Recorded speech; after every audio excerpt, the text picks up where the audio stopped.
Common Core from Florida curriculum, signed into law milestone civic literacy legislation, and issued a very significant executive order to make Florida the national leader in vocational and technical education by the year 2030. Last year, year 2020, a lot of this got lost because of the coronavirus pandemic, but we actually had an initiative to take Florida from the bottom half of states to the top 5 states for average minimum salary for teachers. And so we were able to accomplish that. We're now in the top 5. We're looking to do even more this year because we believe that recruiting good people to be in the classroom is something that we need to do going forward. So we've made promises, we've kept the promises, but we want to always do more and build off the momentum that we can. And so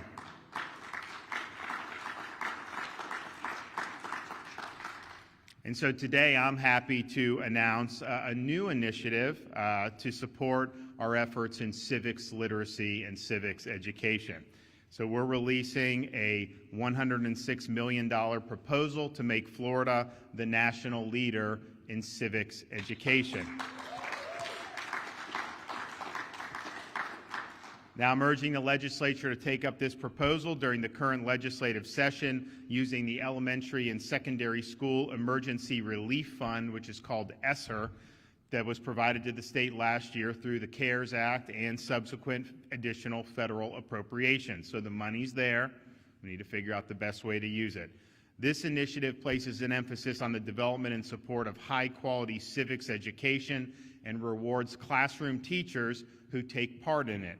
Furthermore, the proposal leaves no stone unturned in creating a lasting legacy in the way Florida prepares, invests, and rewards teachers in civics education for generations to come. Most notably, our proposal will direct the Department of Education to create the Florida Civics Seal of Excellence, a new professional endorsement for civics education. Under this initiative, the department will partner with national leaders in civics professional development to provide a series of modules and micro-credentials that any Florida teacher will be eligible to attain. And for every teacher completing the training and earning the Florida Civic Seal of Excellence endorsement, they will receive a $3,000 bonus, and those teachers take civics best practices and teaching strategies back to their schools and community. That will be well worth it.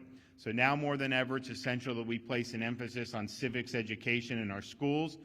We want obviously to have good teachers teaching really good curriculum to help us fulfill that mission. So that's just one part of it. We're also dedicating $16.5 million for additional trainings, professional development, and classroom supports for our principals and teachers seeking to elevate civics education in their schools. Now, we are going to be doing certain civics courses, which are very important, but you can also incorporate civics in other subject matters as well. You can do it in English. You can do it, of course, in history and all these other places. So yes, if you're a civics teacher, you should get this seal of excellence for sure. But you could also get it if you're teaching other subjects and be able to incorporate this. So we will be creating regional civics coaches and providing support systems for teachers, schools, and districts to receive personalized, targeted resources in building out civics program. In-training seminars will take place throughout the state, as will virtual trainings to give teachers the flexibility to train at their own pace. And think about it, you can get some of the best civics experts in the country to do some of these virtual trainings. We're going to have funding to be able to do that, to take the very best and bring it right into our own school districts here in the state of Florida.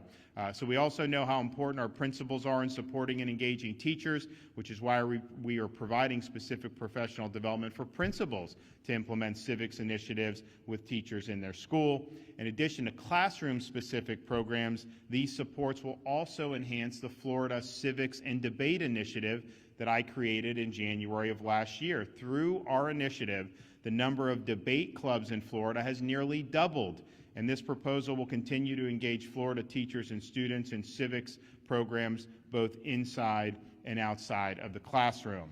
We also want to be able to support our teachers by making investments in our civics curriculum. Included in the proposal, $17 million to bolster Florida civics curriculum and to expedite the implementation of Florida's best standards, which is what we did to repeal and replace Common Core. A high-quality education begins with a high-quality curriculum, which is why we're going to be laser focused on developing the best possible civics instruction standards. Florida's civics curriculum will incorporate foundational concepts with the best materials, and it will expressly exclude unsanctioned narratives like critical race theory and other unsubstantiated theories.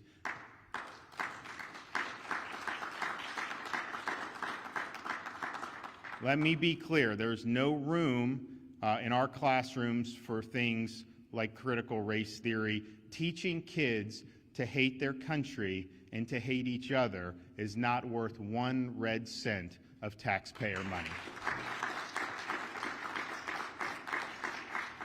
So we will invest in actual, solid, true curriculum, and we will be a leader in the development and implementation of a world-class civics education. There are current legislative proposals for the development of integrated civics literacy curriculum, civics curriculum support to school districts, and to curate top-in-class oral history resources through the Department of Education. The proposals outlined today will complement these legislative proposals, and I encourage the legislature to pass this legislation and send it to my desk.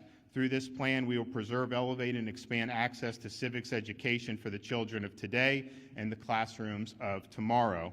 Another important part of installing a legacy of high-quality civics education is the creation of professional and volunteer pathways for students to get hands-on experience in the role of public service and in government. So our proposal includes $6.5 million towards a career pathways program to launch pilots for public service incubators to develop partnerships between secondary schools and government institutions. This program will enable interested students to explore government and public administration up close and in person, and to inspire the next generation of public servants and leaders in our state. Furthermore, my proposal will establish a statewide partnership for student volunteer opportunities in government. We have it in my governor's office, we have it in the legislature, but we also have opportunities to do much broader than that. These will be meaningful access points for students to volunteer their time and gain not only service hours, but experiences that will help shape their outlook on society and on potential careers. Now, while this proposal recommends the use of one-time federal funds provided through the CARES Act and subsequent funding measures passed by Congress, these expenditures are meant to provide a meaningful influx of civics teacher resources, curriculum, and classroom supports in our schools. Existing funds provided to the school district and the ESSER funds, totaling more than $9.8 billion available over the next several years, are available for districts to choose to continue their participation in these programs in future years. So I think if you look around the country, not just in Florida, over the last many years, maybe decades, understanding what our country was founded on, understanding the civic tradition, the Constitution, all these things, has become very much a lost art. If you go into a lot of these universities now even and you want to study some of the foundational principles of our country and our society, it's a lot harder to find those courses which would have been in the past something that everyone would be expected to know. Instead, they engage in these politicized academic fads and offer courses that reflect which is really ideology, not actual facts. And so we have an opportunity to get it right. Now, we've done a lot in Florida. This has been a priority of mine since the time I became governor. We are having the test for the seniors. We wanted to do it with the COVID. It made it more difficult, but we will be, within the next 2 years, having all the graduating seniors passing effectively a citizenship test like legal immigrants have to pass to become citizens of our country. And so I think that this is something that will make a big impact. No matter what subject you talk about, I mean, look, I took chemistry, biology, math, history, but I only went into certain things that were with certain relevance, and other people go into other things. But understanding the role of a citizen, it doesn't matter what field you go into. We're all expected to exercise the duties of citizenship, and that, of course, means voting, but it also means being involved in your community, participating in the political process in some way or another. And so having graduating kids with the foundational knowledge to understand what makes America unique, understand the principles that people have fought for, is really, really important. And especially in a time where, we have so much political bitterness, we have people who are very polarized in one side or the other. I'm not suggesting that this is the only thing that we need to do to kind of get beyond that, but I do think part of the reason you have some of the divisions is because you don't have a common foundation that all citizens are referencing in terms of understanding, the American Revolution, the Constitution, understanding people like Lincoln, understanding what we did in World War II, fighting the Cold War, all these important things that are so important. Some people, I think, reference it. I think other people reference something totally different. And so we want to be unified on this. We want to understand that these principles, no matter if your family came on the Mayflower or you just became a naturalized citizen yesterday, these principles are meant for you. We really believe that this country gives people the ability to succeed, and we want people to be invested in that and invested in our future. So I'm excited. I think this is going to be something that's going to be really, really good, and particularly having the bonuses for the teachers. Look, we can sit here as a state and say, you got to do the COTSA, you got to do all this, you can't do critical race, you got to do this. But you got to have teachers in there that are dedicated and that really understand this and that are passionate about educating the youth. So I think having this program where you have bonuses attached to it, I think you're going to draw in more people to want to be teachers in civics. Also what we're doing with general teacher salaries. So it's exciting. It's exciting to be here, and I think that this is going to be something that will go an awful long way. So I'm happy that we're able to roll this out. I think the legislature will be able to look favorably upon it. We got this money dumped. I could have just spent it myself and said it's emergency spending. But instead, I think the proper thing to do is work with the legislature, have them appropriate money like we normally do, and then I think it'll be that much better if we're able to do it. So thank you guys for being here. We're excited about the announcement. Take a couple questions. Dave? Yeah, Governor, a lot of money coming in from the federal government allowing for these bonuses for teachers, and then some people are asking as far as bonuses for first responders. Are we considering giving it to nurses and people in those fields as well? So what I announced yesterday, first of all, Florida is getting shortchanged on this stimulus money because we've done it better than these other states. That's just a fact. What they're doing is they're saying who has had the highest unemployment in the fourth quarter of 2020 gets plussed up. States like Florida that have had lower unemployment, we get plussed down. So we got shortchanged about $2 billion if they had just done this from the population basis. And so that's just the reality. They engineered this to be able to reward the states that have performed the worst. And I think that's not, you don't want to reward folks who are putting people out of work and destroying businesses. Why would you want to do that? That was done on the basis of their policies. We did different policies in Florida, have done much better in COVID than the New Yorks and the New Jerseys and the Illinois. If you look, we have in Florida for age 65 and up, which is where we focus most of our efforts, protecting our seniors. There's 40 states in this country that have higher per capita mortality for seniors for COVID than the state of Florida is. And yet, we're open for business. Our unemployment's 4.8%, which when you think about it, our cruise ships aren't allowed to sail. I don't have travel coming in from South America and Europe like we normally would. So I could be under 4% if I had leisure and hospitality back where it was. So we don't even have that, and we're still there. Some of these lockdown states, they're 8 or 9% on unemployment, and they have worse COVID results. And California's done worse than us too. People say, oh, they're slightly below Florida on per capita mortality. Yes, but they're one of the youngest states in the country. We're one of the oldest states in the country. The fact is, if you were a senior citizen, you were less likely to die with COVID in Florida than you were in California, even though they are the quintessential lockdown, drag out, close schools, close businesses state. So why you would structure a bill to do that, I don't know. Nevertheless, we're getting a certain amount of funding. I rolled out a proposal yesterday, about $4.1 billion out of the 10 that we're likely to get, where we made recommendations on certain things. So, for example, we're going to make sure that our infrastructure, our highway program is full speed ahead. We had to delay some of it because some of the revenue went down. Revenue is coming in better, but we'll put some of that money towards there. All our projects will be able to go. We need the infrastructure. We got to do it. We're doing $1 billion for resiliency projects to make sure that we're able to protect against flooding and some of the other things that a disaster-prone state has to deal with.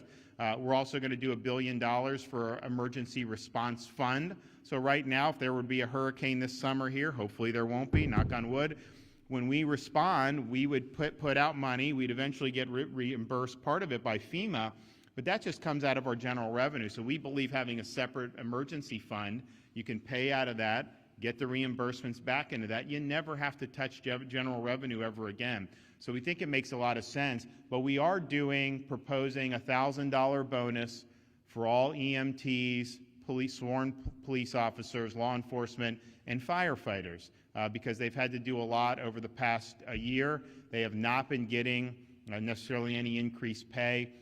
So we think that that's good, and you may be able to do more. We're not saying that you can't do more, but we put a marker down saying, we want to make sure some want to defund the police, we want to refund the police in Florida. Yes, ma'am.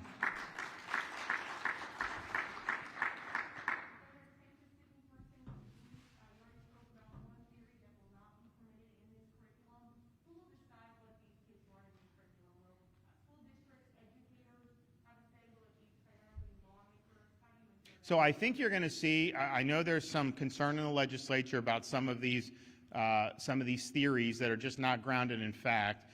They may do something in the legislature on that. Look, at the end of the day, we just need to do the basics in Florida, and not just with civics. Do the basics with English. Do the basics with math, the basics with science. We need to get the politicization out of this curriculum. Our schools are supposed to give people a foundation of knowledge, not supposed to be indoctrination centers where you're trying to push specific ideologies. And so I think if you look and you teach the basics, you use the primary sources, it speaks for itself. And I think that should be, but we're going to get very high quality curriculum, but it is going to be foundational curriculum. It's not going to be ideological or faddish curriculum that you see some of these other states, what they're doing, trying to get basically, they're trying to make people view each other based on race. I want to do the opposite. I want to treat people as individuals. I want to treat people based on character. But when you put this curriculum in, it ends up creating more divisions. And so I think we understand some of the things that are not working in other parts of the country, and we don't want that to come to Florida. Well, so I think when we're funding, I think that there's going to be certain curriculum that is going to obviously pass muster, that is going to be high quality, and that is going to do the basics, and that is not politicized. And I think that people will be able to choose from within that. But some of the money, I don't want the money going to funding things that are not accurate or that are based in ideology. And so we'll work through that with the legislature, see how we get that done. Governor, I know lawmakers were concerned about getting funding for the Connect system. Do you think you'll have enough money to completely fix it? So in my budget recommendation yesterday, the supplemental for the $4.1 billion out of the $10 billion, we recommend basically doing what the report said. So it's about $73 million to be able to modernize that and deal with some of the problems that we've seen. So I think that that'll get done. And my hope is that it actually is put to good use, because they spent a lot of money on this system. It wasn't like they shortchanged it. They spent a lot of money. So we want to do that. And fortunately, 99+% of all the applications have been processed. And so we've made a lot of internal changes with the architecture, but I think this will make it a system that's going to be more built for the long haul, which we need to do. Yes, ma'am. Governor,